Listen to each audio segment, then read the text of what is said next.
ก็มีสถานีที่เปิ้นปิ้นบุญกุลกับหมู่เฮาเจ้าขาดต่างหลายเด้อศรัทธาท่านมีเปิ้นก็เฮาได้ยินกันอ้อ อันนี้เอาเสียงไปถึงจองถึงบ้านเนาะลงเนาะฟังกันไปกินข้าวกันไปแล้วก็มีข้อคิดต่างๆมาเราสู่จู้กันฟังบางทีตุลุงก็เอาธรรมมาตีถึงศรัทธาได้ฟังพองเอาธรรมบรรยายมันจะเรื่องขี้ข้านขี้ย้ายกะทั้งหลายต่างๆมาเราสู่จู้กันฟังเด้อในวันที่27เด้อศรัทธาญาติโยมทั้งหลายเราจะได้ไปโลมปินการโลมน้ำจิตน้ำใจแผ่หลังน้ำจิตน้ำใจไปปินกำลังใจสมนาคุณในคุณงามความดีของท่านพระครูเนาะเปิ้นก็ได้ติดตามในการหลายอย่างโดยนางเกี่ยวเปิ้นก็มาปินเก้าปินก้านตัวปูนวิทย์ใจขาดก็สั่งการไปนะเจ้าคณะตำบลเนาะในเมตตาบารมีธรรมอาจารย์ท่านพระครูท่านวัดเมืองน้อยนะวัดเมืองน้อยอันนี้ก็คือท่านพระครูบวรธรรมาภิรามเปิ้นประสบอุบัติเหตุแต่ก็ดีแล้วนะฟื้นขึ้นมาแล้วร่างกายก็ฟื้นขึ้นมาเขาก็จะไปโลมกันแสดงน้ำจิตน้ำใจจะไปสืบชะตาเปิ้นครูบาอาจารย์ก็มีหลายผู้หลายตุนหลายองค์เนาะครูบาดอยก็มา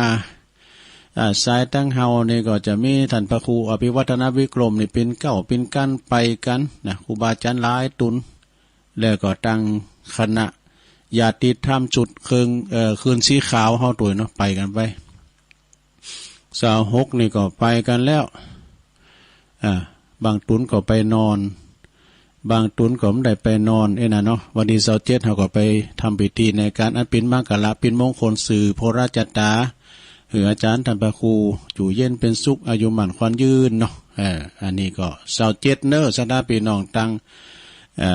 เวียงป่าเป่าก็ดีดอยสะเก็ดก็ดีตั้งคืนสายตั้งละปูนเชียงใหม่ก็ดีไปกันเนาะ27ตุลุงก็หันว่าคุณเคยก็เปิ้นก่อมบางหันวัดเปิ้นสักกรรมเลยนะวัดของเปิ้นจะฮื้อก่อมหันเลยนะวัดตุปิการก่อนตุปิการก่อมแป้จะโจ้ไปวัดผมไปโอ้โหวัดผมนี่อย่างรีสอร์ทก็ไม่ได้ไปวัดอันคุณเล่านะต่อไปเจ้าเรานี่ทานกันเนอะเวลามันจะเสียนเดี๋ยวมันจะเต้นจบอีกนะเขาแบ่งกึ่งกันนะเวลานะการกึ่งชั่วโมงเขาก็แบ่งกึ่งเป็นคนละ15 นาทีอันนี้เรื่องอย่างพินนะหาชาดกช้างพระที่นั่งกับสุนัขกับลูกสุนัข อันนี้พิจารณาลองฟังปะเนอสดานาเชตวันวิหารเนอพระพุทธเจ้าเปิ่นตัดชาดกเรื่องนี้เปิ่สอนเปิ่สนับสนุนพระภิกษุชราภาพนะกับอุบาสกที่คอยช่วยเหลือซึ่งกันและกันเกื้อกูลกันเอาข้าวเอาน้ำมาถวายแบ่งกินแบ่งต้านกันนะความว่าในอดีตในพระตถาคตของเฮาในเสวยพระชาติเป็นอามาตย์ของพระเจ้าพรหมทัตนี่เป็นที่ปรึกษาเป็นอันอามาตย์นี่นะของพระเจ้าพรหมทัตแห่งเมืองปาราณสีมีอยู่หันครั้งหนึ่งนะบังเอิญลูกสุนัขหรือว่าลูกมาน้อยนี่นะลูกมาน้อยนี่มันปัดลุงมาตั้งใดมหัวนะเข้ามาสู่ในโรงเลี้ยงในโฮงเลี้ยงจ้างของพระที่นั่งมาน้อยมันปัดมันลุงมาเข้ามาในคอกจ้างโรงจ้างของพระที่นั่งจ้างพระที่นั่งจึงอันซอหาข้าวน้ำย้ำมาหือมันเลี้ยงมันวะเลี้ยงมาน้อยนะจ้างก็เอางงว่านั้นเอาเข่าเอากุยเอาซ้ำมาหือมันเลี้ยงจุดมาน้อยนี่ใจหน้ากาบานทั้งสองนั่นก็มีความผูกพันหักกันเหมือนลูกเหมือนเต่าไอ้น่ะหักกันพอดีมีอยู่หันวันหนึ่งว่ะมาน้อยนี่มันตุเนาะสดามาน้อยนี่มันตุมันหนาหักตุลุงก็มาเป็นหงแต่เนอะมาน้อยมันมี2 ตัวนะที่แรกมันเกิดเนี่ย5 ตัวก็เอาปันเข้าไป3หรือนี่กูเนาะปู่ตัวแม่ตัว แล้วก็อันมันน่ะฮักกะกูอันว่าเฮาอยู่วัดสอนเอาไป เพิ่นเอาไปก็เลยก็เนอะนึกจากเอาไหนวันนี้ก่อนจ้างเนาะจ้างนั่นก็เอามาเลงมาน้อยไหวเนาะมีอยู่หันวันนึงเจ้าบ้านผ่านมาก็โอ้ยลูกอันมาน้อยนี่มาตู้ดีลำเลยนะก่อนน้ำเอาไปเลี้ยงให้ว่าหลักเอาไปประมาณนั้นน่ะมีไปหันลงถ้ามือจ้างพระทินังเศร้าโศกสู้พร้อมไปว่านะเป็นกินอย่ากินกุ้งสั่งกินน้ำกินยังพระราชาจึงตัดอามาตย์ตัดหืออามาตย์เนาะถามว่าอามาตย์มันเป็นอย่างจ้างกูเตือลาเริงจะดีนี่เป็นจะหืออย่างเดี๋ยวนี้จะโศกเศร้าเงามองไปเหอามาตย์เปิ้นก็บอกว่ามันก่อนนี้มันมีมาน้อยอยู่ด้วยเปิ้นเอามาน้อยมาเลี้ยงไว้แต่ว่าเดี๋ยวนี้มาน้อยเนี่ยเปิ้นลักเจ้าบ้านลักเอาไปเลี้ยงให้แล้วไอ้น่ะพระราชาจึงหืออามาตย์โจยหาสาเหตุสาเหตุก็คือแบบเนี้ยนะคือว่าเจ้าบ้านเปิ้นลักมาน้อยไปพระราชาก็เลยทรงพระกิ้วพระกิ้วทรงกริ้วมันเป็นไผที่ไหนน่ะมันลักเอาน่ะทำให้จ้างเอาสู้ผอมไปมันหักมาน้อยนะจ้างพระราชาก็เลยประกาศว่าถ้าท่านผู้ใดเอาสุนัขน้อยออกไปจากโรงเลี้ยงจ้างพระทินางของงานพระทินางของพญาเจ้าเมืองนี่นะจะมีพระราชอาญาด้วยจะถูกนำมาประหารบนหน่อยนะกระจายเสียงไปมันจะมีก่อนเปิ่มใจวิทยุกันเนาะข่าวมันก็แพร่หลายไปปรากฏว่าไอ้คุณดินลักไปเนี่ยโกว่ะโอ้เจ็ดโสโคตรหน่อยเนาะ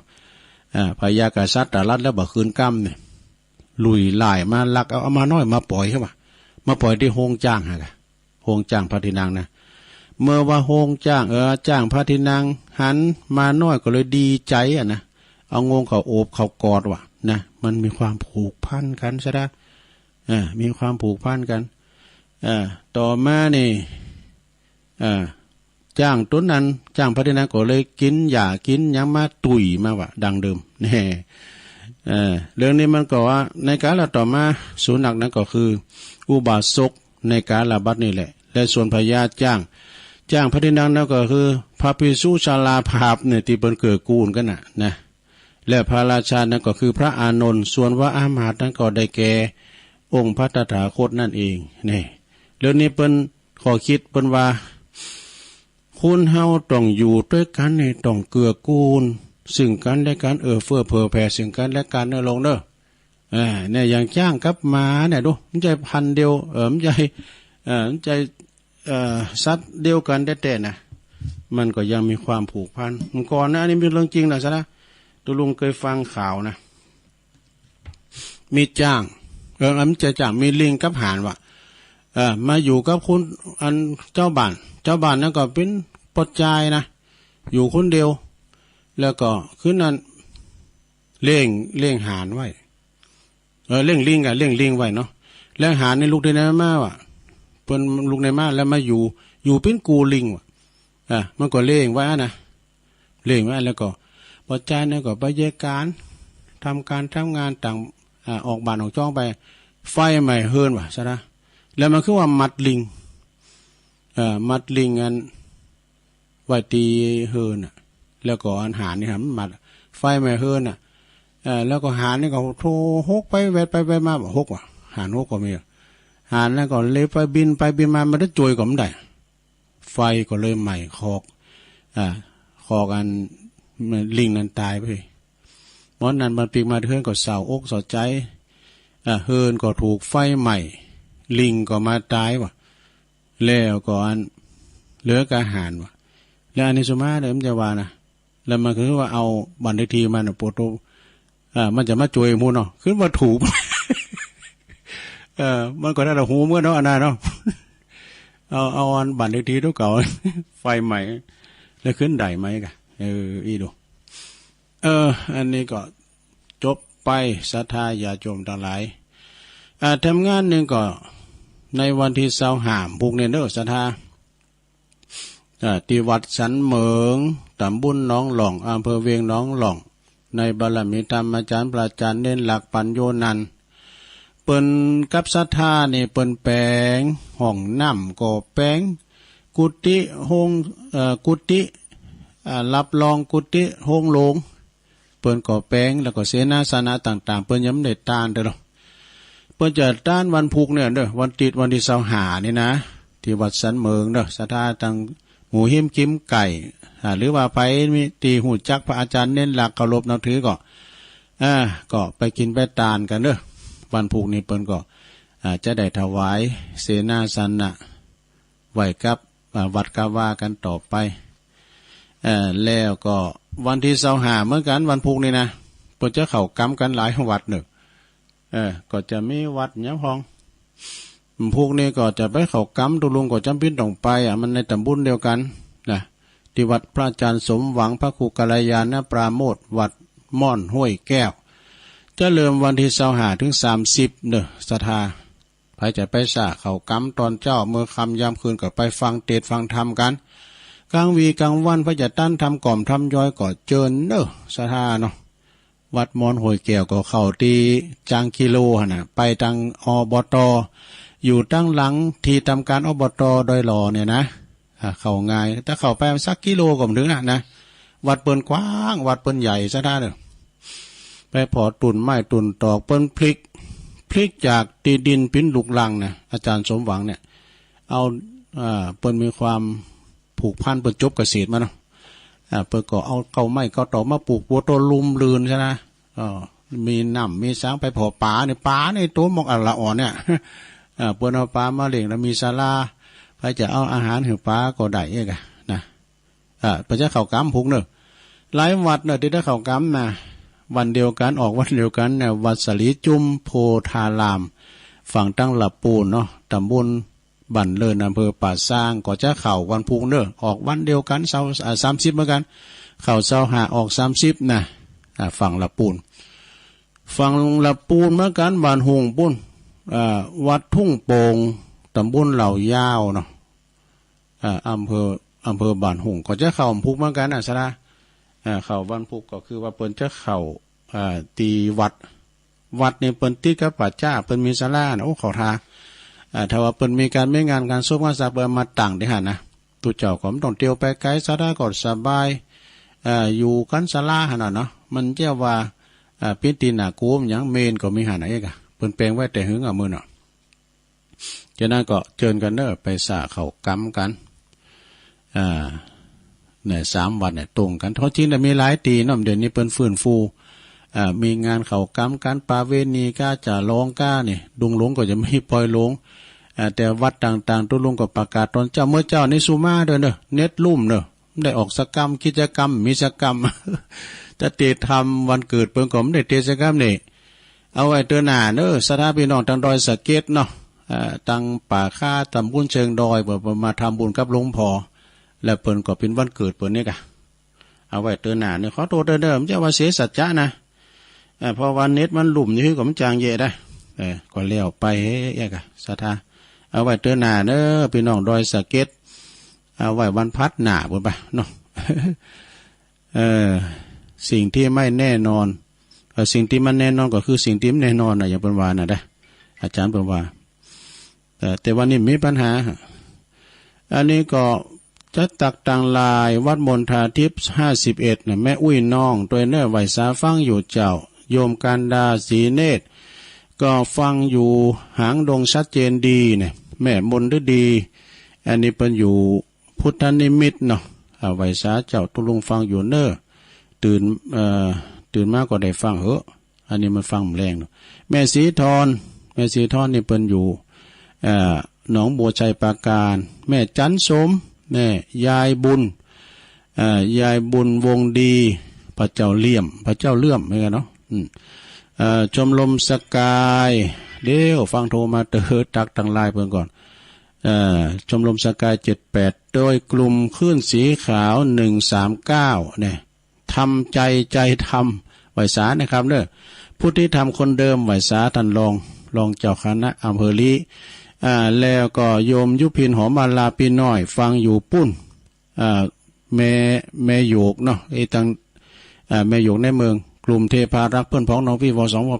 8จบซะนะ เอาละตัวลุงจะเปิดสายแล้วใช่ไหมฟังอย่างแล้วเปิดโทรมาไลน์เนี่ยสุมาเนี่ยกดวางไปนะเอาว่าตัวลุงอ่านไลน์มันแล้วเนาะ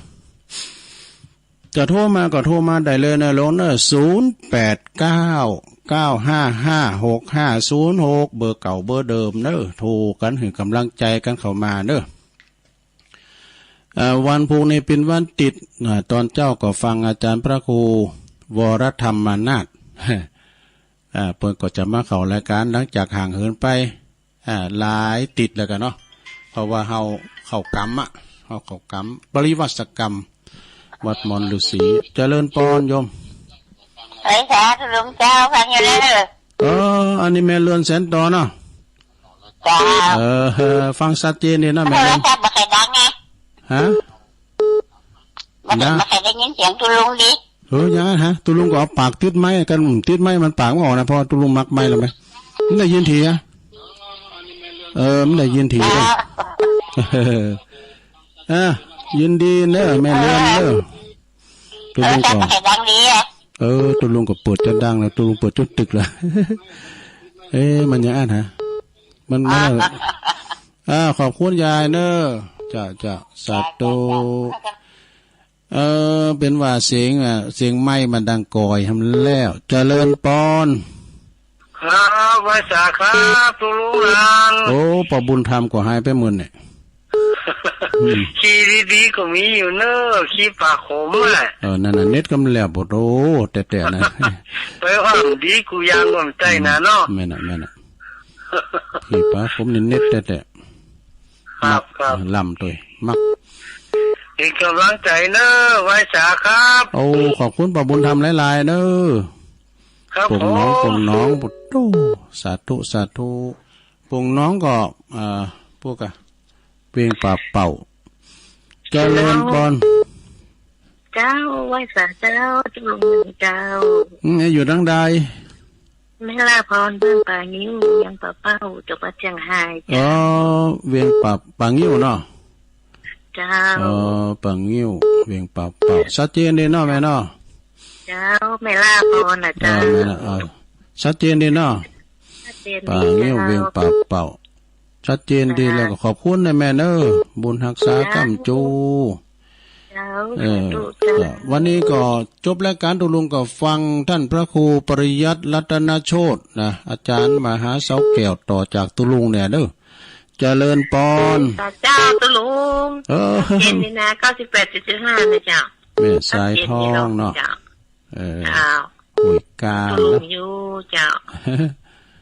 เป็นกำลังใจเนอเจ้ากำลังใจขอบคุณเนอสาธุอนุโมทนาโทรกันเข้ามา0899556506เจริญปอนเจ้าตะลุงนักอันนี้ตอนไหนอุ้ยสาวโอ้แม่ล่าแม่ห่างยุ่งแม่ห่างแม่ล่าเนาะแม่ล่าแม่ล่าไม่ห่างอ่ะเนี่ยอันเตียนเฮากายไปที่วัดเป็นตัวเขียนตัวใหญ่ๆนะวัดไม่ห่างนี่มันมีวัดไม่ห่างเนื้อไม่ห่างไตเนาะไม่ห่างไตเจ้าดีก็ไม่ห่างไตชัดเจนเลยเนาะแม่เนาะเจ้าชัดเจนดีแว่นตาอยู่บนหัวเขาที่หายังเจ้าก็มันมีเต้นะอันนี้มันจะจูโร่ซอหาเลยนะป๊อบใบมันขี้ลืมนะก็เว้นตานี่ก็ได้ฮะยินดีนะแม่เนอแม่ลาเนอตุลุงว่ายังสบายดีตุลุงว่ายังเดินในโต๊ะเก่านะโอ้กับแว่นตาเนี่ยกาอยู่หน้าผากมันยังว่าเจริญปอน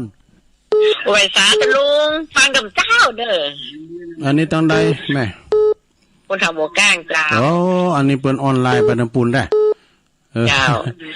ตุลุงอุลงขี่ขัดเจ้าแล้วแบบนี้เขาสุมาเด้อคนเราเป็นยังเจ้าขี่ดีลูกปกก้างสันกำแพงชัดเจนเลยเนาะยินดีนะแม่เนอบ่ายสามดูจานดีมีช่วงเนออยู่ดีมาสุกเหมือนกันจากสาธุเจ้านี่เพิ่นถาฟังกันไหนก็ได้เน็ตลุ่มวะเจริญปอนไม่แต่ท่าตุลุงแม่แก้วอะเจ้าแม่แก้วอดล้างมาแล้ว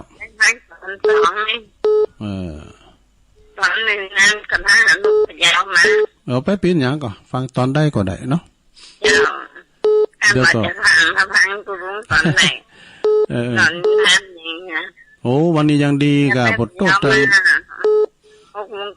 ไปยังยินดีนะแม่เนอะฟังได้แล้วก็ดีโทรมาได้สาธุดีกะท่านอาจารย์วิศวัตเป็นอย่างออนไลน์ไปทางสันกำแพงอยู่เลยจะองค์ขลุงในเมืองเจริญปอนราชการเจ้าอยู่ยายพรร้องวัวแดงสันกำแพงเจียงใหม่มาแล้วเจ้าฟังให้กันนะเป็นอันนี้ว่ะเป็นชูดิเจ้าประสวดมนต์แต่น่ากันว่าเจ้าองค์หยังหายยัดอย่างเจ้านี้เน็ตลุ่มเน็ตลุเนี่ยแบบบ้ามหน่วยเกี่ยงแรงเนี่ยมาแล้วนี่ออกกะออกสองรอบประเด็นนี้นะมันรอบสองรอบสุดท้ายละบุญทางสากำจูเนื้อยายพรอนุโมทนา0899555656เจริญปอนติดแล้วโอ้ยสาเจ้าตุลุงแม่นางโอนะเจ้าแม่นางโอ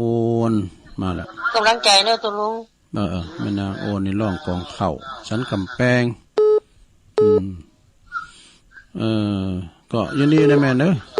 ร้องกองเข่าแม่นางโอนเนาะเจริญปอนเจ้าแม่อยู่ต้องได้แม่รายงานตัวแม่แข็งว่าวังเจริญเด้ออันนี้อยู่ลำปางกะเจ้าอยู่อันวังเหนือเจ้าอันแม่ฟังอยู่แม่ฟังทางใดฟังทางหัวอันฟังอันสถานีไหนฟังสถานีอันคือก็คิดทีในสการเจ้าอันนี้อันปูนนี่ถ้าเปิ้นออนไลน์ชัดเจนจัดดีอันนั้นนี่หาสัตว์กะอันที่บุญญาว่าทำเปิดสายหับเนาะแม่แสงลาวังเจริญวังเนอดีกะยินดีแม่แสงลาเนอะแม่เจ้าสาธุเดือนหน้าวันเสาร์หน้าก็มาแถมนะเจริญปอนได้ครับโอ้หลวงพ่อกฤษครับไว้สาแล้วรอบนี้มีด้วยเหรอมันมีเป็นบางครั้งหลวงพ่อบางครั้งเขาถ้ารายการเขามีก็เขาก็ตัดไปทางโน้นเนี่ยกะถ้าอันนี้เขาคงไม่มาจัดก็เลยออนไลน์เสียงของผมไปทางโน้นเนี่ยกะรู้สึกว่าของวิดีโอผมไม่ค่อยจัดนานเสียงมันไม่ค่อยชัดมันก็ไม่มีทุกครั้งมันก็มีบางครั้งที่วิศวะก็ออนไลน์ไปเป็นที่คลื่นเองอาจารย์เป็นที่คลื่นเองกันเนาะนั่นก็ฟังเสียงมันไม่ค่อยชัดที่รู้ว่าครับขอบคุณครับหลวงพ่อครับหลวงพ่อกฤษเนี่ยปางพุทธญาณปางโม่วันนั้นเจียงดาววันนั้นเนี่ยดูแสดงความยินดีครับอาจารย์แดงด้วยเนอเจียงดาวเป็นรับตำแหน่งเป็นเจ้าคณะอำเภอเชียงดาวเนาะวัดห้วยไส้ตุลุงเคยไป2 เดือนแล้วนะฮะนะไปตัวหลวงพ่อเนี่ยกะไปตัวหลวงพ่อวัดห้วยไส้อยู่อำเภอเชียงดาวเจริญปอนน้ำสายสุดได้เนาะพระศาสเจ้าตุลงอดไข้หัววันนั้นนั่นถ้ามาสมชาติแตนตุลง5 ชั่วโมงเต็มเพราะว่าถ้าเป็นนักมวยนี่พระอาจารย์ให้ได้สาวเจือกลงแล้วนักมวยไปส่งน้ำประ7 โมงปลายอดไข้หัวมาได้นั่นก็เทศธรรมะมาราธอนตั้ง3 โมงถึง7 โมงอดไข้หัวไปได้มานั้นก็อดวันนี้ไม่ค่อยสบายตุลงตุลงก็เป็นความดันโยมแม่ก็เป็นโรคกระดูกพรุนก็พยายามลาดแต่หน้าหนาวนี่นะมีหูมอมาเนอะก็เข้ากำนั่นนะแก้ง่อมดีม้วนโยมแม่ฟังถึงเมื่อคืนดีก็ดีเปิ้นถ่ายทอดอะไรค่ะเปิ้นบ่ทอดจ้ะแล้วงอมเลยกะพระครูม่วนดีรู้กำลังใจนะเจ้าสาธุเจ้าขอบคุณอันนี้ปุ้นป่าล้านบอแม่บัวบุญป่าล้านปุ้นนะป่าล้านปุกะอันป่าเมิดป่าล้านโดยอันปุ้นเจริญปอนน้ำใส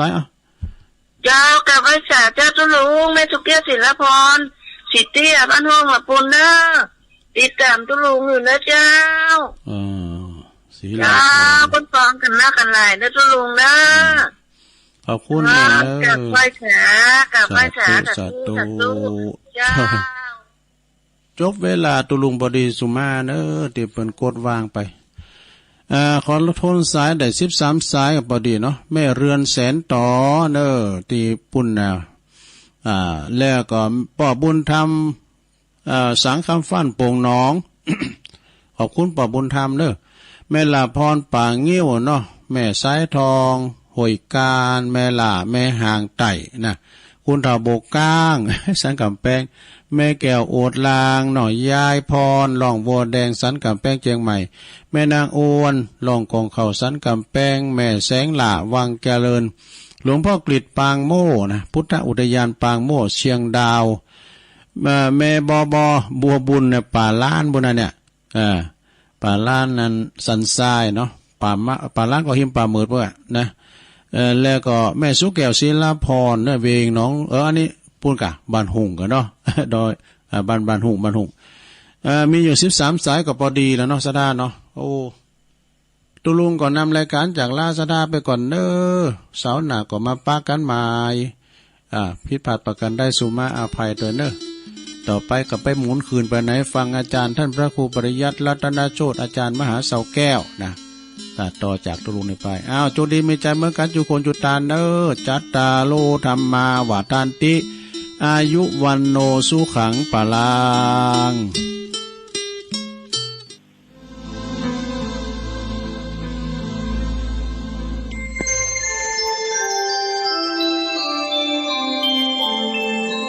ขณะนี้ท่านกำลังฟังสถานีวิทยุกระจายเสียง FM 104.5 เมกะเฮิรตซ์